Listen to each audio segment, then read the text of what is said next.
Hello everyone, my name is Dan Draper and welcome to this week's episode of Level Up Chips.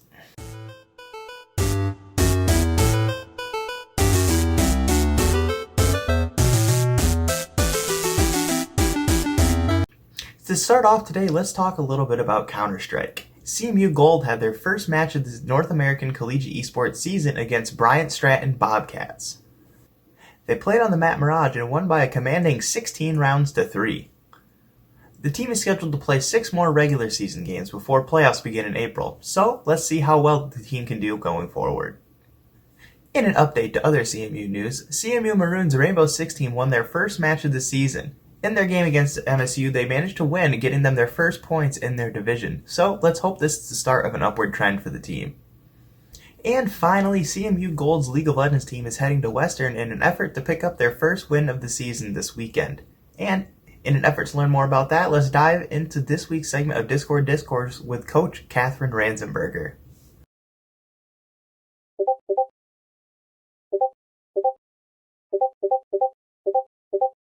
Oh, hi, Katherine. Thank you for joining me. Of course. So, to start off with, what's your role within CMU Esports? So I am the head coach and advisor for esports at CMU. All right, and is that specifically for one team or like all games in general? It's all games in general. Okay, so I guess you talk a lot on Facebook and stuff about a League of Legends team. What does their season look like right now? So right now we have our maroon and gold teams going. Gold team is going up against Western this weekend. We are actually traveling down there to compete against them. But our maroon team is participating in GG leagues right now, and they are really enjoying it and bonding as a team and starting to kick butt. Nice, good to hear. Yeah, so how has esports as a whole been changing recently? Because I know especially in the past couple years, there's been a really big push to make it more mainstream and just get it going more at the school. How has that been? It's actually been really interesting to watch over about the last year or so. We absolutely want to give all of these student athletes the best opportunities to grow and learn, just like their football or basketball or soccer counterparts.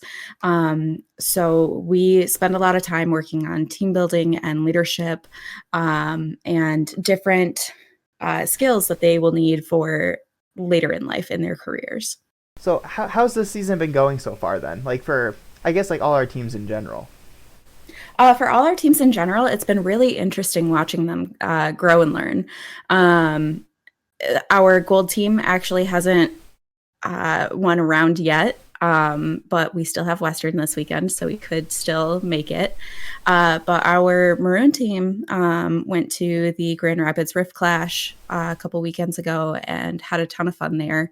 The rest of our teams, like Overwatch, TESPA just started, so I'm really excited to see how they do in that. And our CSGO team is really good. Our Rocket League team is going down to Western as well to compete in a couple weeks, so that's going to be really fun too. It's just a lot of growth right now.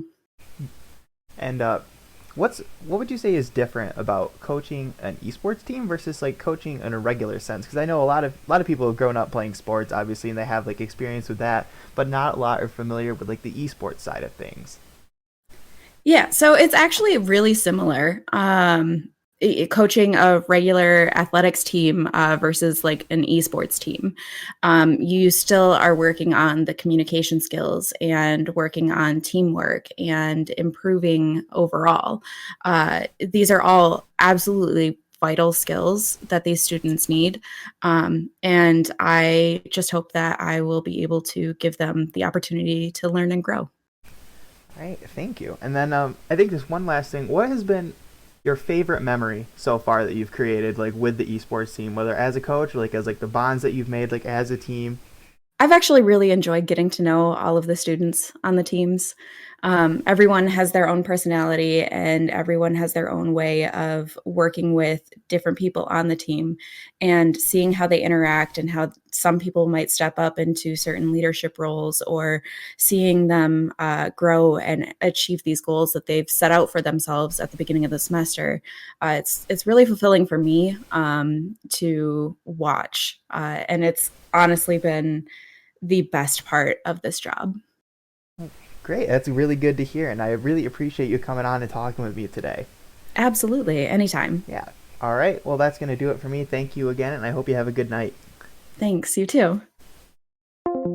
And in pro news this week, let's talk about the Overwatch League. Professional Overwatch had a bit of a rough patch last season due to a stale meta that was uninteresting to play and to watch. So, in an effort to garner more interest this season, the Overwatch League has made a couple changes to the way things are run. Last season, teams had all their games at Blizzard headquarters. However, this season, teams will now play games within their home state, such as the New York Excelsior or the Dallas Fuel.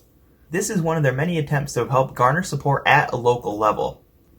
However, their biggest change was moving their hosting site from Twitch to YouTube.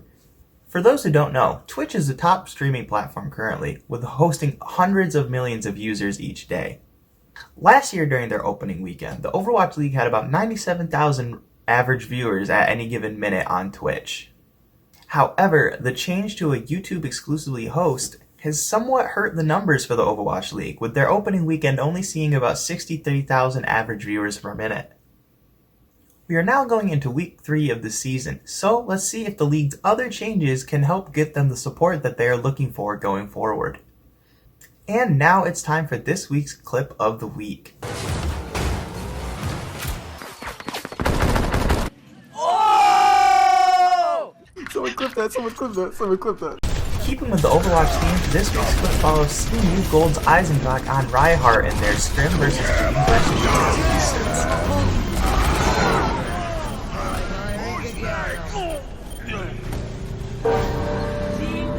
And that is going to do it for this week's episode of Level Up Chips. Just as a reminder, I am going to be at Frostbite this weekend with the majority of CMU Smash, so be sure to look out for a recap video coming for that soon. Make sure to follow CM Life socials for updates throughout the week and subscribe to our YouTube channel.